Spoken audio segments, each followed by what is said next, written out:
So that Bedouin came and he urinated in the masjid. What did he do? Urinated in the masjid. So the people, the Sahaba, the companion, they got so angry, they got up, they almost beat him. But Nabi sallallahu alayhi wa sallam said, stop. Don't do that. So the Prophet sallallahu alayhi wa sallam said, leave him alone. Why? Because if you're going to stop him, first of all, he's going to mess the whole masjid up. He's going to mess his clothes and also his body. And perhaps because once you start urinating and you stop, that's not good for your health.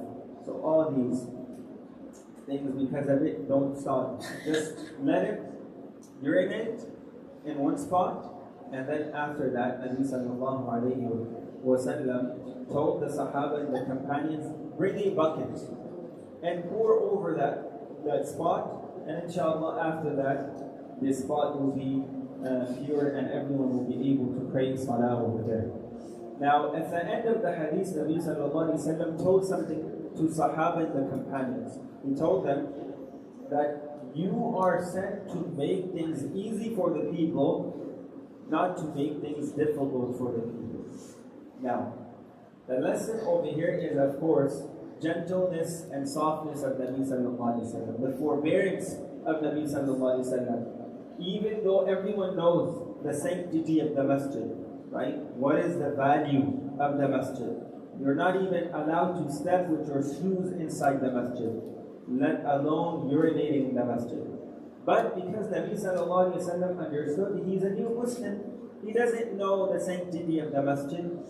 On the other side, there's another hadith that a man who used to lead people in salah and he spit towards the Qibla once, Nabi sallallahu alayhi wa sallam told him that he's not allowed to lead anymore, and he harmed Allah and the Messenger of Allah just by spitting.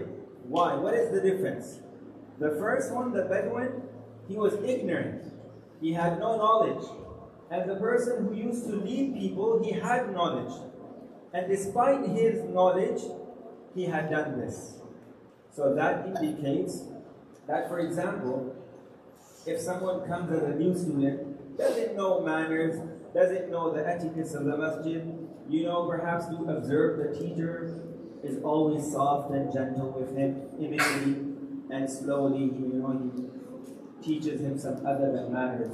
And you think that, okay, I'm here 1 year, 2 years, and Ustaji is always harsh. I do little thing, and Ustaji rebukes me. Why is that? Because you've been here 1 year, 2 years. You have the knowledge. And despite your knowledge, you're still, going against the adab.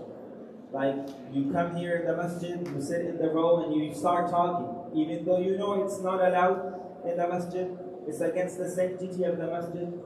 Anyhow, because of the gentleness of Nabi sallallahu alayhi wa sallam, Anas radiyallahu ta'ala anhu, he says that after some time, a man came to Nabi sallallahu alayhi wa sallam, and he asked, Ya Rasulullah, when will be the day of judgment?